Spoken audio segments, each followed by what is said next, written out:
Hey, welcome to the Mario Dattilo Show. I'm your host, Mario Dattilo. I've been investing in mobile home parks and other commercial real estate for years.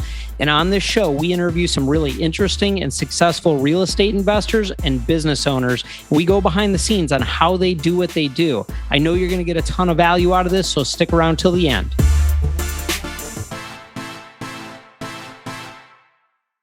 Hey guys, I am super pumped because I've got Javier Hinojo on with me this morning, and we're going to be going deep dive into his business and how he went from just humble beginnings to just a massive portfolio of real estate and lives a pretty incredible lifestyle. So Javier, thank you so much for being on with me today, and looking forward to talking to you. We've met, about a year ago, right?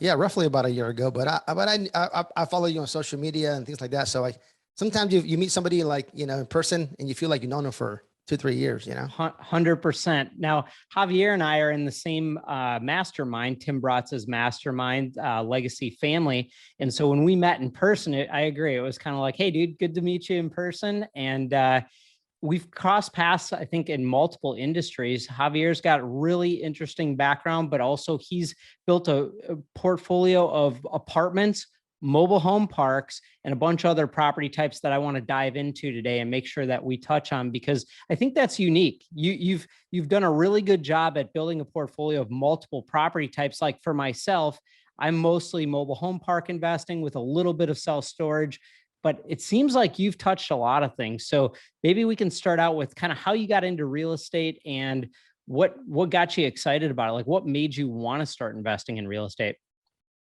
Well, I appreciate you having me on the show, Mario. This is definitely an honor, and I'll tell you my story, man. It's going to be pretty unique. I think it maybe resonate with a lot of your listeners. I grew up, I didn't have anything, right? I grew up in a trailer. I ate bologna sandwiches. Literally a mobile home? Yeah, a mobile home. Yeah. Yep. All right. And, I ate bologna sandwiches, I didn't know that we didn't have money. I just, I was just a kid. Right.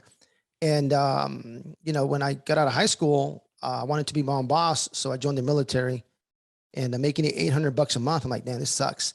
And then I realized one day when I got married, I got married when I was in the military, and I moved out and I got a water bill. I'm like, holy crap, is water? You got to pay for water? I'm like, damn, I thought water was free. But anyways, fast forward, I've always been an entrepreneur. Even when I was a young man, young kid, one of my biggest goals was never to ride the school bus to high school. So, man, I worked my ass off, and I bought a car my freshman year. I didn't have insurance. I didn't have a license. I bought this Hyundai Elantra purple with a glitter, and I had to push that thing up a hill. But anyways, I did not ride the bus one day during high school, right? And then I took all the pretty girls home afterwards. Well, they're walking home, pick them up, take them home, right? That's right. That was definitely a perk. Good strategy. But, yeah. But when I was in the military, I was always an entrepreneur. I grew up, I learned a service business with my mom and my dad. It's a locksmith company. So I did that part-time in the military. And I started my business when I was in the military, and I was making 5 times more in the military. Outside the military, working half the time than what I was making in the Army. So when I got out, I continued that business.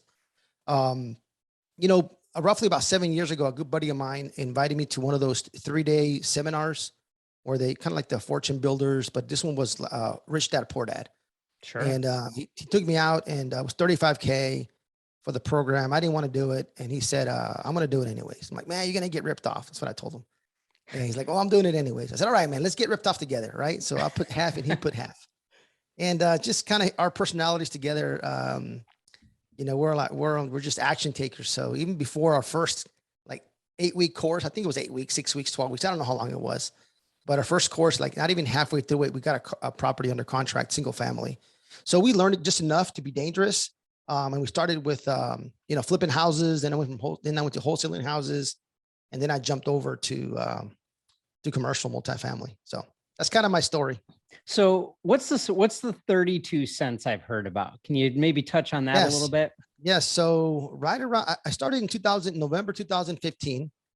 And in January of 2017, so I already had a few flips going, right? So if you guys flipping houses and you kind of just, shoot at the hip and just going balls out, right? That's just me. I didn't manage my cash flow very well.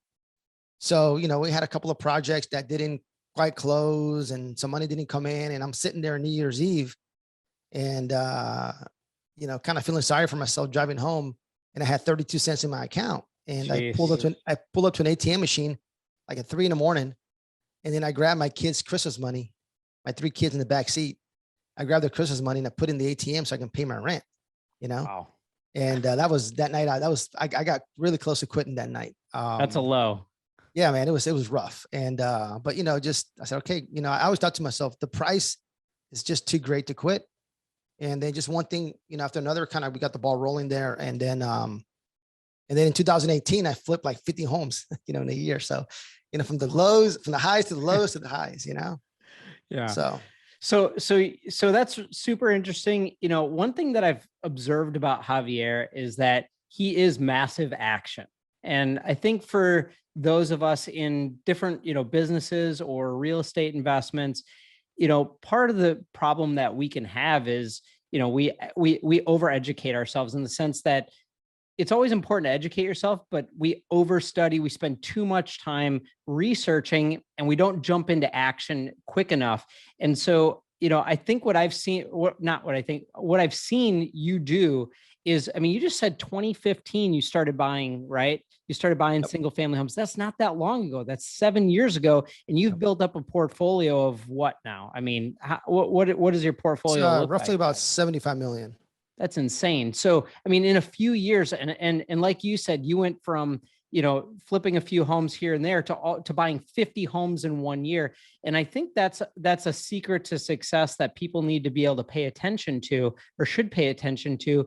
And that's that, starting out and learning and educating yourself, you need to, number one, start dabbling. You need to start looking at real deals right away. You got to start doing deals while you're still learning. That's how you learn the best. I think if you're stuck in a course or reading up and studying Yep. too much without actually taking action and looking at real deals and making offers, you're probably going to get stuck in that analysis paralysis. And I think you are a great example of that. Just taking massive action. 50 homes in a year, just briefly into it, is pretty massive. So let me dive a little bit deeper into that 32 cents. Like what pushed you out of that? Because I've been there. I've had rough days. I've had days where, my account hit zero early on, and I had to kind of get myself out of it. What did you do to kind of get your head out of the funk and say, you know what? Screw it. I'm going to do this, and I'm going to push through it, and I'm going to build a $75 million portfolio, because that's complete opposites. Well, look, I've always been super hard on myself. I like, what's the saying? How do I say it?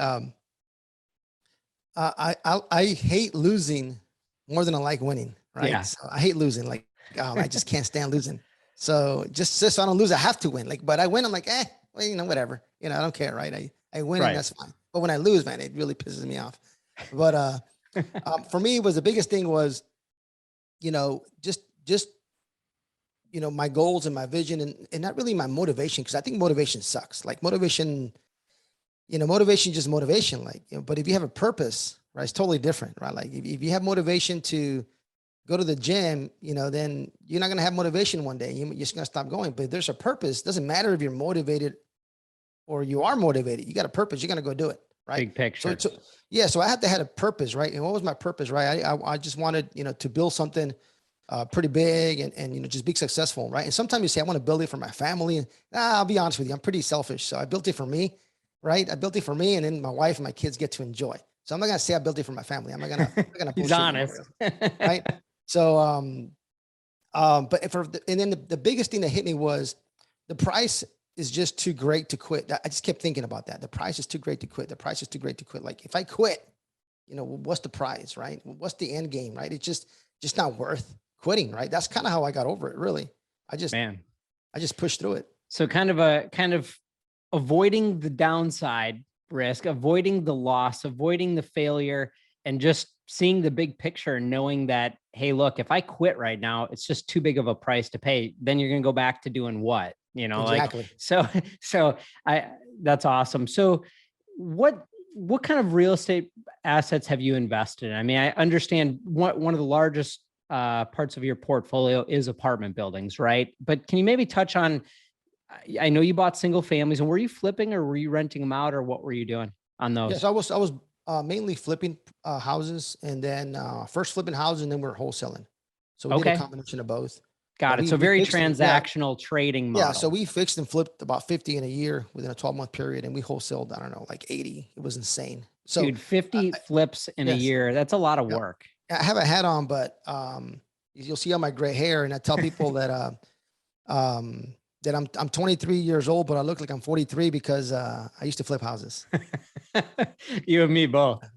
So Anyways, how did you go from the transition? How did you go from the transition from single family homes to sure. wanting to buy commercial assets? And then, like I said, what kind of commercial assets have you Yeah, gotten into now? I joined a mastermind, probably one of the best masterminds ever been in, called Collective Genius.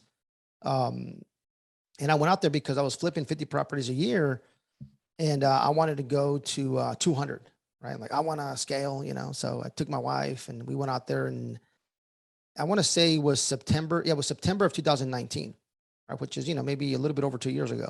Mhm. And I'm sitting there, all these guys, some guy sitting next to one of the main guys from New Western, right? These guys do like 20,000 wholesales a year, something like that, something outrageous like that. We got some other guys that became really good friends of mine that live in Charlotte, I live in Raleigh, North Carolina, about 2.5 hours away. They were flipping like 250 properties a year. Some guys in Alabama doing 400. I'm seeing these guys' businesses and the Crazy. way they scaled and the way they had their processes and the systems and the team. I'm seeing like, holy crap, I got to start from scratch. Like really, I got great people working for me, but that's not, they're going to be the team that's going to take me from here to here, right? From, really to the next level. So I got to go back, and I built a new team. And as I'm sitting there, another friend of mine gets up there, and he starts reading this book called Mikey and the Dragons, and we can talk about that later. And he read this book, and I'm like, okay, great. So it just hit me it just hit me. I said, you know what? I told my wife the next day, we're not doing single family. We're quitting. We're buying apartments. I didn't know how we're gonna buy apartments. And like, she's like, what? She's like, all she told me was like, hey, how much time do you need? Right. That's what she asked me. Like a dumbass. I didn't know any better. I said, give me 2 years. Like, I didn't know. Yeah. If I would have known, I would have said, give me 10 years, but I said 2 years, which to my own, I don't know, being naive, right. In a way, it was good because I pushed myself to get everything done within 2 years, basically. Heck yeah. But yeah, that's the way we started. I quit single family that one day. I went back after the mastermind. I pretty much told everybody, I let most of my staff go and sold all our properties, and then said, I'm going to buy my first, not just that, but it was late September. And I said, I'm going to buy my first apartment building by the end of the year. I mean, you know how long it takes to buy an apartment building? Like 4 months, right? And sure enough, we bought our first one in December. So it kind of worked out, right? That's what I'm talking about. You are definitely a massive action kind of guy. And I think it's hilarious that you actually went to Collective Genius to learn how to scale your single family business, came back and said, forget that, let's go buy apartment buildings. Yep. And came back with a whole different plan. And I think you're right. Sometimes not knowing what it takes from an effort standpoint is good, because you set these aggressive goals. You're like, shoot, I'm going to do this within, a year, 2 years, whatever, not realizing the amount of effort and work that's going to have to go into it. You set short timelines for your first deal, and you actually accomplished it because it was all up here, right? I mean, you had the expectations of where you wanted to go, and you're just going to do whatever it took to get there. And that's, yep, for sure. That's huge. So let's talk a little bit about Brenda. I got a chance to meet Brenda in, I believe it was Austin, and she was in one of the round tables, or maybe it was Orlando, one of the events. And super sharp lady. I can tell that you guys are a total power team and a total power couple. And maybe you could just kind of talk about how that worked. I mean, when you came home and said, "Hey, drop everything, honey. We're making a ton of money right now. I know we're doing really well, but we're going to change completely." How does that dynamic work? Like, how did she respond to that? I know you said that she asked how much time you need, but I mean, yeah. So I actually took her with me to that mastermind. That was her first mastermind she'd ever been to. So we went together. So one thing about my wife, we'll be married 25 years here in the next 6-7 months. It'll be 25 years. And we got married on her 18th birthday. So wow. It was her birthday. It was her birthday. We got married, and it was a Super Bowl, all three in one. Borderline illegal, right? Yeah, yeah. All I gotta say is I didn't watch any of the Super Bowl. That's the first Super Bowl in my life that I didn't watch. So, I believe it. anyways, but we've been married almost 25 years, and out of everybody, she knows me the most. So, when I told her we were going to stop flipping houses and buy apartment buildings, she's always been my number one supporter. Everything that I've done, and I've done a lot of stuff, and some have worked, some have not. And she's always been supportive, which I could not have done it without her. Definitely could not. So she just asked me. For her, it's all about security, and her love language is like time, right? She loves time. So for me, that's why the first thing she asked was, "How much time do you need?" How much time do Right? you get? How much time do Yeah. you need? And I told her 2 years, right? And then like most commercial purchases, you always ask for an extension. So I had 2 years plus an extension. Yeah. Yeah. An So option to I said, extend. "Can I get extend another 3 months?" And she's like, "Okay." That- Anyways, That's so awesome. So understanding and supportive, which I think is super important in a for spouse. I sure, mean, I think people downplay the importance of their team, but especially their spouse. People, work so hard at building a team of people. I know for me, before I was married, I understood the importance of having a good team working with me or for me in my companies, but thank God I met the right woman as well. But people underestimate how crucial that spouse is to you and your business and your for sure. success. If they're not in line with what you're doing and they're not supportive, it can make or break you. So Yeah, that's this business, yeah, for sure. It's hard enough, right? And it's a lot harder if things are not well at home. If things are not good at home, it's going to be you're just gonna be miserable, it's right? gonna be I mean, painful the already, whole way. already, right? When you're working hard, and you're starting from nothing, you just can't work from 9 to 5, right? And then Right. turn off your phone and not work weekends, right? Like you just can't do that. I have never met anybody who started with nothing that only worked 35, 40 hours a week and succeeded, right? I want to meet them someday. But 100%. but you gotta grind, you gotta work, because you gotta want it, you gotta be hungry. You gotta There's work really hard, right? So sometimes you're doing it, you can say, "Hey, I'm doing it for my family," but you hurt your family because you're not there. You're not present, you're not at the moment. They're talking to you and you're thinking about other stuff and everybody's laughing. You're like, what did everybody say? Right. I mean, I don't know. That happened to me. I mean, I'm sure it happens to happen to you guys, but definitely happened to me where I'm like physically present, but not mentally there. oh, Right. all the And, time. yeah, so like I have a 20-year old, and all through high school, like the only time I ever went to his high school was when he got in trouble his senior year, right? That was Jeez. the only time, right? And I'm not proud of that. It's just Yeah. I pretty much ignored, my kids, my wife for a long time, 3, 4 years because I was building this business. So it does take a toll. If you don't have somebody supportive, at home, or we would definitely not be together anymore, right? So it's definitely a challenge, but it can be done, right? If you structure it the right way, you definitely can do it. And there's a lot of stuff I wish I would have done, right? I wish I would have not tried to do everything myself. That was the biggest thing. I tried to do everything myself. There's coaching out there. There's mentors. You can partner with people and kind of relieve some of that workload. And I would have done that different for sure. Yeah. I love excuse me, I love the transparency. You've got a podcast out too called The Naked Truth. And what I love about it is that you are real, you're transparent. There's a lot of people out there right now talking about, you can build a business, with a few hours a week, you can do it kind of conveniently from the beach type vibe. And I agree. I don't know anybody who started from nothing. Okay. There might have been somebody who already came into money or something like that didn't have to put in quite the Yeah, work because nothing they like could no buy their way. connections, no money, like no credit, like if you got connections, Yeah. you're good. You're starting with something. Right. But I don't know anybody else either who started out from nothing and built a successful portfolio or successful business without just seriously grinding it out and putting the work in. And it's an investment. And you're right. You only have so many hours in a day. And so if you're going to build a business successfully, you have to make an investment, and you have to, something's got to give. And a lot of times that is your family, that is your friends, that is your relationship and your energy and your focus. And I mean, like you said, you can be sitting there in a conversation, but mentally be working on that deal. Yeah, You know what I right. mean? You're thinking through your next steps on that deal. Well, your family or your friends are talking to you. And so I totally agree with that. And people underestimate what it takes. Being an entrepreneur is something I think anybody can do, but not everybody should. And it's because they're not necessarily prepared, or they don't want to make that investment. And if they're not willing to make that investment, they're not going to be successful. So let's talk a little bit, just real quick. What property types have you invested? I know you own Sure. apartments, mobile home park, right? Yep. So I started with apartments just because I didn't know anything, right? I didn't think about Mhm. retail or warehouse, but I'm glad I started with apartments. It's pretty sexy right now, and it does help you scale a lot quicker because you can go out there and buy a $20 million apartment building. It's really hard to go out there and buy a $20 million mobile home park, right? Mhm. They're out there, but it's pretty challenging, right? Or a $20 million warehouse. It's just super challenging to get those. They're out there, but there's a lot more like multifamily style apartments and things like that out there. So I started with apartments. I bought a mobile home park, and I have some warehouse. I don't have any self storage, not yet, but Okay.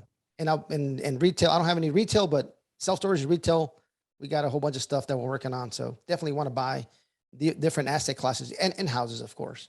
Yeah, and and so right there, in a few years, you're already into three asset classes. And for me, I invest in mobile home parks and a little bit of self storage, and I know what it takes to learn new property types. It's not easy. And so one thing that you kind of subtly dropped, but you mentioned partnerships. And how have you, and how do you, if you do, how do you utilize partnerships in doing deals today? All right, perfect. So I'm glad you asked that question because people ask all the time, hey, I want to partner with somebody. I'm like, we're going 50-50. Okay, great. But do a Yeah. deal by deal basis, right? Like you don't know what you don't know, right? So let's partner up the first deal. Let's go 50-50. Let's just say, make it super simple, right? Then once you're done with that or you're working on it, then you talk about your second deal. Like I'll be like, hey, Mario, you'd be like, hey, Javier, I worked a lot more, and I feel like I need 70%. You keep 30%. And I'd be like, hell no, man. And then we split ways, whatever it happens. Or I'll Right. be like, you know what? Yeah, you're right. All I did was raise money and that was it. I did work for 2 weeks and I was done. And you're doing all the asset management and we're splitting it 50-50. Yeah, it's probably not fair. So et cetera, right? So you got to really have this communication, whoever you're going to partner with. And not just that, but hopefully you're partnering with somebody who has experience, right? So don't partner with somebody who has your same strengths. So if you're good at finding deals, find a partner that can raise money, right? Love it. And hopefully you guys can sign a loan together, right? Maybe you have a third person that can sign loans for you. But somebody is really good at raising capital. Somebody's really good at finding deals, and another person is really good at possibly signing loans, right? You still got to do the asset management and all that, but you just kind of have to really figure out who you partner with and how you're going to do your splits. Like for me, right? I'm going to buy some retail, right? I already have my partner that I'm going to pick for retail, and I'm going to bring the projects. I'm good at finding projects, and I can sign a loan. I can help raise some money. So he'll do the asset management and help raise some capital. So, and that's it. Like, in whatever splits we get, I'm happy with mine because I don't know that asset of retail. I don't know it. I don't want to do the asset management. I don't want to learn, but they have a portfolio. I bring in projects and then they do it and I get a piece of it. Right. For me, that's a lot easier.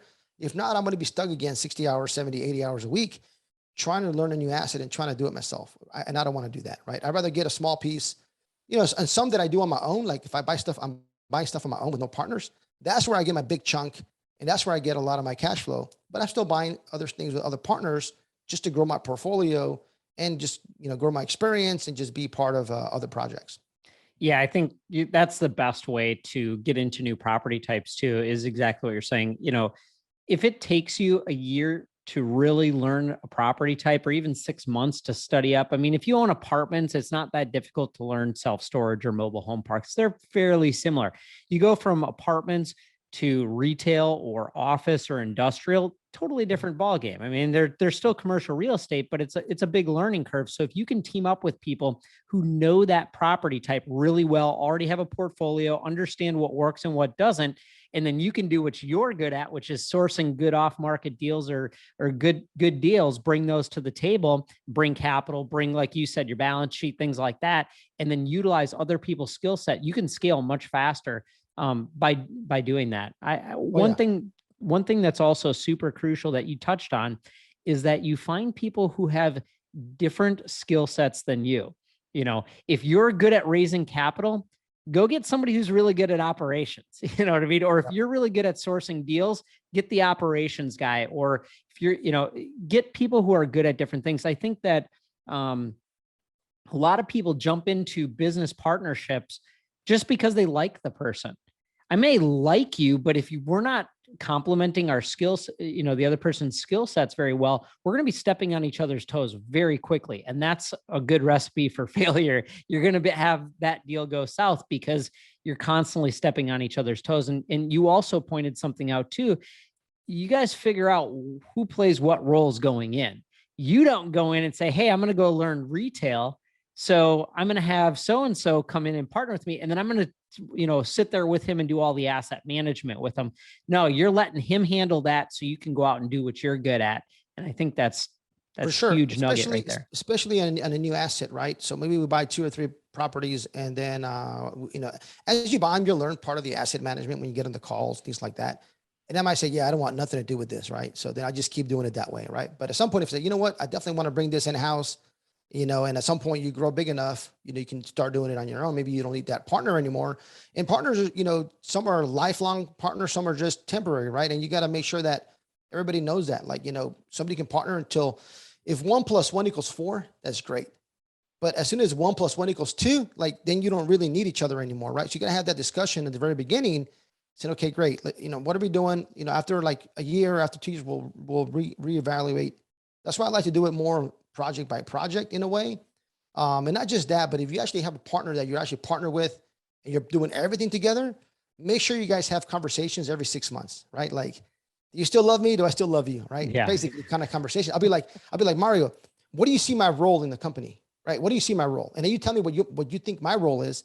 And I'll be like, Mario, this is what I think my role is. And we might be correct in a couple, but you'll really realize how far off you'll be. You'll be like, Javier, I think you do the construction management. And then after you're done, I'm like, man, I hate construction management. Like, what? I didn't know that. So then we just outsource that, right? Okay, did we bring another partner in, or did we outsource it, right? Okay, let's outsource that, right? Et cetera, right? You got to have the conversation. And then the same thing, right? I tell you what I think you should be doing, and then you tell me what you should be doing, right? What you want to do. And then you kind of adjust, and you're always going to be adjusting every 6 months, every year. You got to have this conversation so you can adjust. If not, people are going to be unhappy. I love that, because as you grow and scale, both in your portfolio, but also in your partnership, things change, right? I mean, you get more advanced in certain areas, you figure out what you're better at over time. And so what you were doing in the beginning might not be what you're best at. And so pivoting and making sure that your communication is really strong. Super good advice. Especially if you're starting out in a venture where you never done before. You don't really know what you're going to be good at. Like, man, you know what? I really enjoy the asset management side, and I hate the deal finding side, right? Or whatever it is, right? People change. What's your superpower, Javier? I like finding good projects, for sure. Deal junkie right there. I'm good at finding good projects, right? I'm pretty decent at raising capital. I have a team, so we do some asset management on some of the projects that we buy. But anything that has to do with operations, I don't want to touch. If you want to see me in a bad mood, give me a spreadsheet. No. I'm the same way. I like finding deals. I like negotiating deals. I enjoy raising capital. I enjoy managing those relationships. But when it comes to, I like hunting and killing. I just don't like preparing and cooking. I like hunting it, right? And then eating it. 100%. Everything in the middle, I don't want to do. Okay, I find a deal. You guys deal with the bank. Just tell me where to sign and tell me when the meetings are. Right? I've got a funny kind of comment or joke that I throw out in my company. It's, I find the problems and you guys solve them. I'll find the problems, I'll take them down, but then you got to figure out how to actually solve it after fact. And of course, we're involved in the due diligence together, but 100% the same way. So let's talk a little bit about the power of masterminds, and I want to make sure that we keep this super tuned into commercial real estate businesses, but maybe a couple of reasons why you've grown so much from masterminds. I mean, a lot of people hear about masterminds, and I struggled with the concept of spending tens of thousands of dollars to be in a room with people that are doing what I'm doing, and to network with them for a couple of days. What's kind of the value in that? What have you pulled out of that that's allowed you to scale and grow your portfolio faster? So one of the biggest things that I attribute to my success is definitely masterminds, because, just the connections that you make, right? I was in the same boat, man, paying $35K for this, $25K for that. You're like, man, it's there's $60K for the year, right? or, it's a big number, Some right? big money. Yeah. Yeah, it's a big number. And you're like, okay, we're meeting a few times a year, et cetera. But once you get in these rooms, right, you start connecting, right? You and I connected. And, you're going to come speak at my mastermind, which is kind of cool, right? So you just get those connections. I'm on your podcast. Maybe you get a project to come in, like, you know what, there's a mobile home park. Who does mobile? Oh, Mario does mobile home park. Like, okay, here, maybe we'll patch a deal to him, right? I've got money flow. I've got deal flow from masterminds, right? Where I spend 30K on a mastermind and I made 2-3 million bucks, right? Just because of the connections, right? We bought, like, give me an example. The same mastermind we were at in April, there's a couple of guys who had a deal in Atlanta, and they brought it to me and to my partner Moo, because they needed to close like in a week, right? They needed help, with a couple of things. Like, hey, great, we jumped on it and we closed on it, right? And In a week. Yeah, I know we bought an apartment building in a week. I should do a podcast on that. You need to. In a week, okay? And it was pretty cool. So, anyways, we're all in for like $4.5 million, and that was a year ago. But we closed on it in late April, early May, and right now we have it for sale. That we just got a contract on it for 7.5 million, right? And we went in it for we're all in for 4.5. So we're making $3 million in a year, right? Now I don't own the whole project, right? But I own 20% of the deal. So whatever that is, right? I'll make 500-600K, on this project. If say they knock the price down, I don't care. I'll make 200-300K. That money that I'm going to make within 1 year. And I probably spent a total of about 40 hours on this whole deal, the whole year. Wow. Combined, right? So do that ROI per hour, right? And how did that come by? Being in April, being in the mastermind where you were hanging out, and connecting with these guys who had this deal. And I'm like, okay, let's jump on it. And we just moved pretty fast anyways. But being parts of masterminds, you get deal flow, you get connections. If you're looking possibly, for a partner or something like that, that's a great place to start. Because everybody's going, same direction, right? Nobody really needs their hand held, right? If you're at a mastermind. So for me, I give, I join a mastermind every year. I'm part of a mastermind at least two every single year. Just because the connections are the best. Connections are huge. One thing that I've realized is that the masterminds, masterminds are a great way to weed out people who aren't serious. What it does is it gets high performers, people who are willing to make that investment. It weeds out people who aren't. I mean, that the cost really clears the room, and you get people who are serious about building good relationships. I mean, I'm not dropping tens of thousands of dollars to show up and just sit around and be sitting along the wall watching people. I'm going to spend that 2 days building relationships strong, and I'm going to invest a lot of effort into those relationships I built because I've got my cash behind it. I've invested into it. So what are you looking for in a deal, Javier? I mean, is it purely return based? Like what are you looking at in general? Yeah, it just depends on the kind of project. So if somebody brings a project for, like, say, an apartment building, we just look for a return, right? If we do a traditional syndication, which 70% goes to investors and 30% goes to the partners, depends on like cash flow and asset, pretty asset, we do something like that, right? As long as they get their, 16 to 20% total return per year between, everything parts of the project, that works out for me. I've done projects where it's 80% general partners and 20% limited partners, right? Like totally opposite. Yeah. And those have worked out great. Those have worked out great because those we're buying like at 40, 50 cents on the dollar, right? So it just depends on the asset type, but I'll buy an asset that's distressed, that won't cash flow for a year. It has a huge upside. I got to be in like 50, 60 cents on the dollar. So I want to be able to make a lot of money. And I'll buy an asset that's cash flowing, in a nice market that'll cash flow from day one or within a couple of months, more of a stable asset. So I'll buy a little bit of both. But I really like, I'll go to my favorite asset class that's been so far. I only have two, but it's the warehouse. I really like the warehouse. It's just so much easier. It's just like one tenant, or 2 or 3 tenants. The apartment, you got to cycle them 2 or 3, 4 a month.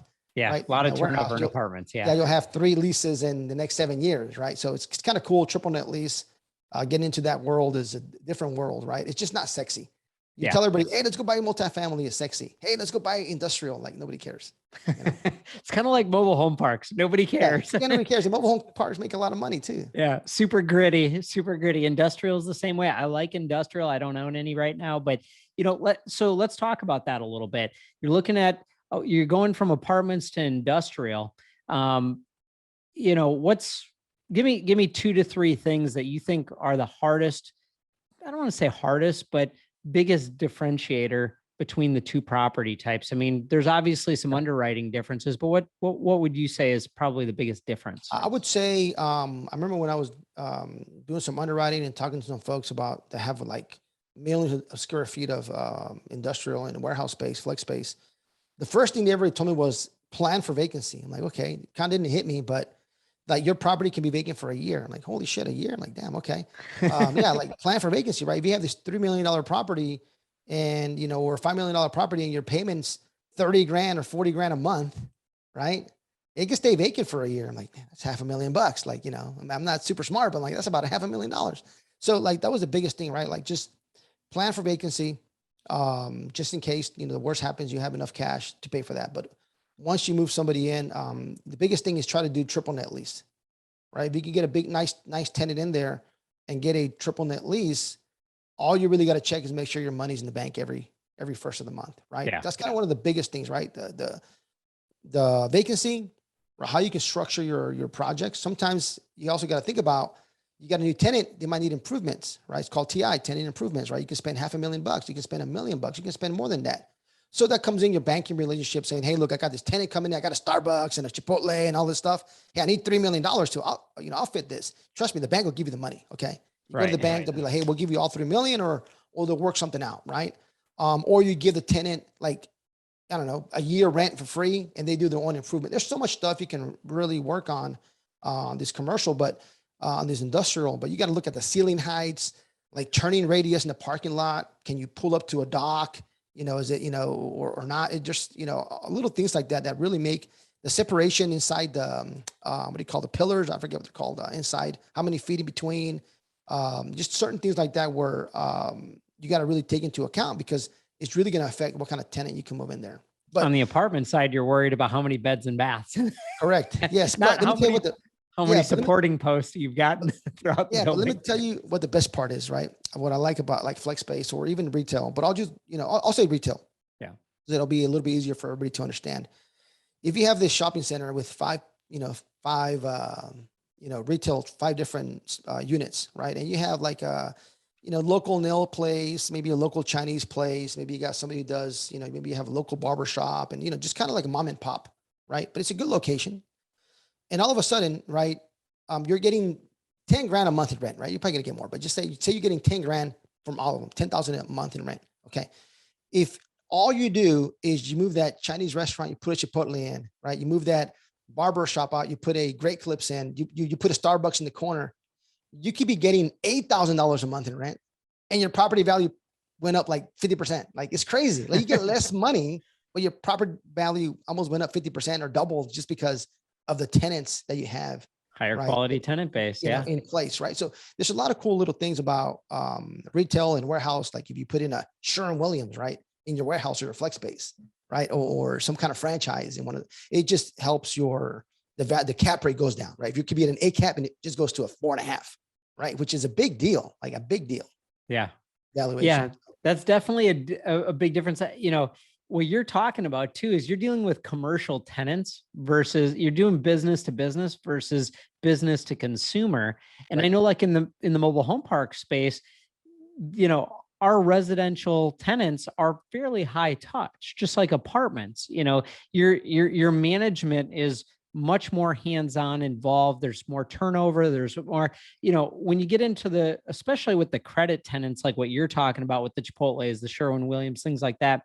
Those tenants are solid. They don't, you know, especially if you're doing a triple net, they're handling all. And just to clarify for those who aren't familiar, triple net is where the tenant is essentially paying all costs, including taxes and insurance. They're maintaining everything. And there's different levels of net leases, but triple net is kind of the gold standard because it's hands off. You don't touch it. You don't do anything with it. They maintain the building. They maintain, you know, like I said, even property taxes and insurance. In the apartment space, we're so used to like gross leases, right? Where they give us $1 amount and then we have to manage all the expenses from there, maybe carve out some utility bills and things like that. But generally speaking, apartments or, you know, other residential property types are going to be a gross lease. So you're talking net leases. which is pretty cool. That's where you can get that much more passive income. Yeah, for sure. Yeah. It's just a different animal. And it has to fit your personality, right? I just saw your listeners, right? There's a lot of shiny objects out there. So, I was talking to somebody and somebody said, hey, put all your eggs in one basket and watch them closely, right? One asset class, right? And I was talking to somebody else, just as successful, said, hey, put your egg in plenty of baskets, but watch them all closely, right? where they have multiple asset classes, right? They got businesses, franchises, retail. I mean, they had big, like it was definitely diverse. Like it was very diversified portfolio from business to real estate. Okay. And they're like, yeah, put your eggs in a lot of baskets, but watch them all closely. What works? It really depends on your personality, really.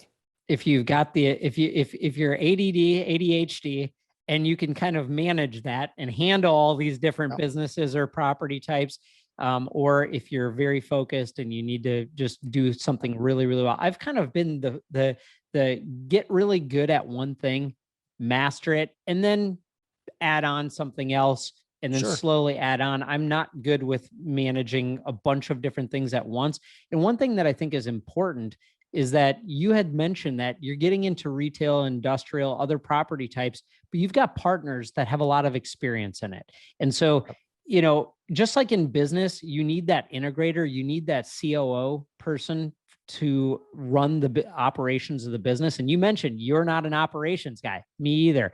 So if you can find that right operations person or asset manager for commercial real estate purposes, then you can scale into, or you can pivot into other property types, because you've got that ops person, you've got that asset manager that can manage the day-to-day. Taking on too many things at once without having somebody with an expertise in that area can definitely be overwhelming, and you can overall be unsuccessful at all of them because you're spread too thin. So some super good nuggets there, Javier. What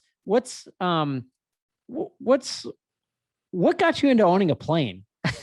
I know we're kind of jumping around here from real estate to jets, but you now own a jet. What got you into that, and what's the benefit of that? All right, so let's. There's a lot of planes out there, right? So it's a jet, right, with the jet engines, and it can fly to Europe, right? So it's a big boy. You can fit 12 people in there. But so a few years ago, maybe like 4 or 5 years ago, I was talking to a good friend of mine, and we're talking about you can flip anything, a watch, some shoes, and he's a pilot. And he's like, I'm like asking, do people flip planes? Like, heck yeah, man, all the time people flip planes, right? So look, if you ever find a really good deal on a plane, let me know. Like, all right. And in the last 4 years, he sent me like 2, right? This is the second one he sends me.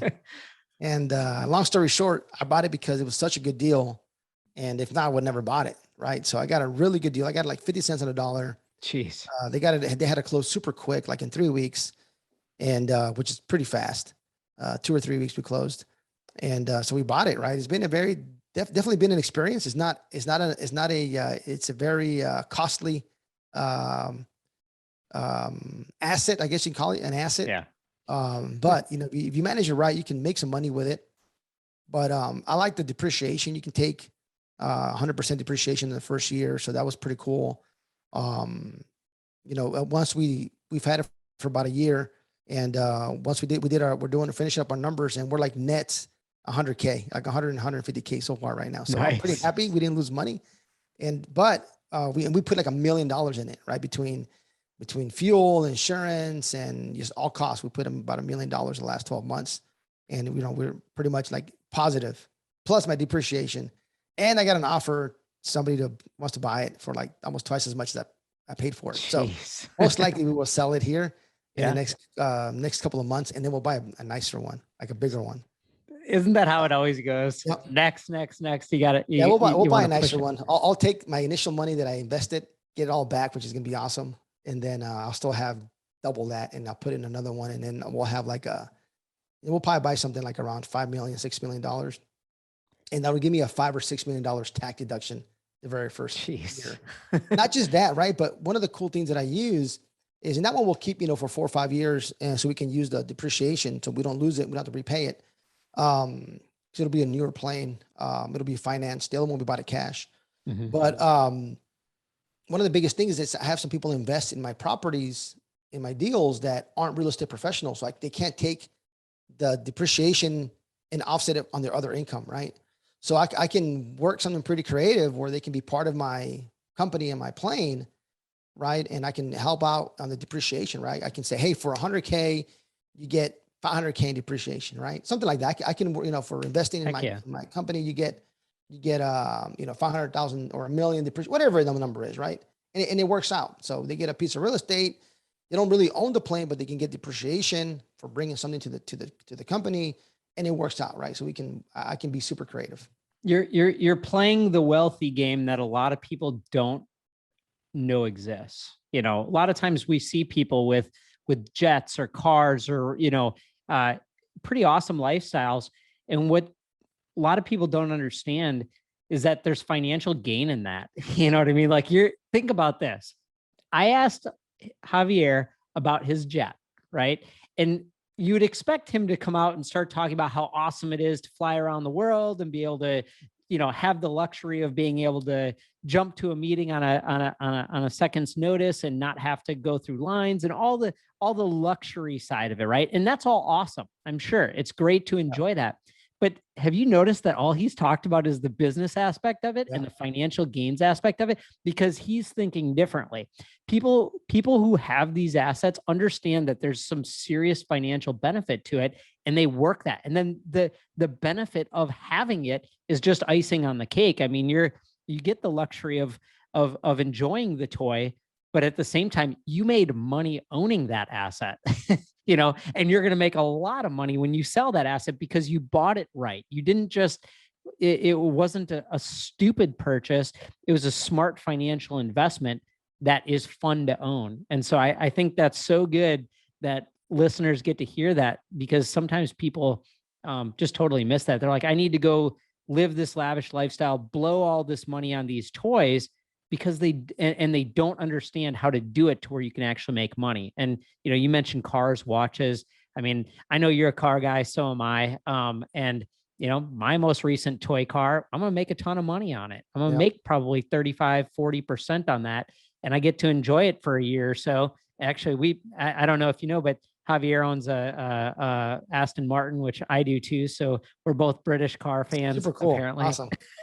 Awesome. But it's the same thing, making smart investments into fun assets. And yeah, for sure. Yeah. My wife's like, I want a Ferrari. I'm like, okay. So we're looking for a Ferrari for her. It's like $300,000, right? You can say, oh my gosh, a lot of money. Yeah, sure it is. But we buy it at this right price. When we sell it in a year and a half, maybe 360, 380, right? Yeah. So you kind of drive a car for free, or you make money. So there's a lot of ways to do. I mean, if you just got millions just sitting there in the bank and you don't care about this stuff, well, then that's no problem, right? But I'm still a business guy, and I like deals, right? I like to get a good deal, and I like to make money, especially if I'm spending a lot of money. I like to. If you're dropping millions, it better be a good deal, and it better be fun. Yeah, for sure. So yeah, you can definitely do it. So people say, don't buy a Ferrari, buy a house. Yeah, sure. I mean, I say buy a Ferrari if you can afford it. You know why? Because locally here, there's a Ferrari club, right? There's a Lamborghini club. The guy that owns Ubisoft, right, and all these other, there's a lot of tech companies here. Fortnite, one of the owners of that is part of that, Lamborghini club. So if you got a Lamborghini, guess what? You spend 150K on a Lamborghini. Guess what? You hang out with him, right? He's a billionaire. You know what I mean? It just gets you in other different. Gets you in the door. Gets you in the door to different groups of people. I mean, I love the car groups that I'm involved in. Great guys. We all come together we're car enthusiasts. It's not about flash. It's about fun. We really enjoy the cars that we drive, and it's a great way to build a relationship. So yeah. And you know what? The biggest thing about it is all these guys are just like you and I, like everybody listening to this podcast. We're all the same. The only thing different, guys, that I see is who they hang around with, what circles they're around. That's it. I see all kinds of stuff happening, like at these car meets, right? Somebody has an idea, or somebody needs this, somebody needs that. And there's people doing business together because you kind of like, you get to connect and you build that relationship, right? Not just about connections, but you build those relationships.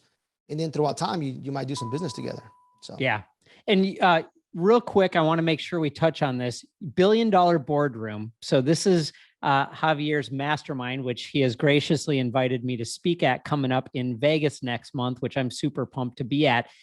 Have you done that at a car location or something like that? I thought I saw some pictures where you Yeah. got together in like is it a car museum or what was Yeah, that? for sure. So for you guys listening to the podcast, just go on social media. You can follow me or just go to my website, javierhinojo.com. And I'm on social media. Links are there. But yeah, that's actually my office. Are you So serious? we got a private bar, private chef. It's beautiful. And we got like planes hanging in the ceiling. Everything's custom made. I don't know, there's beautiful cars in the showroom.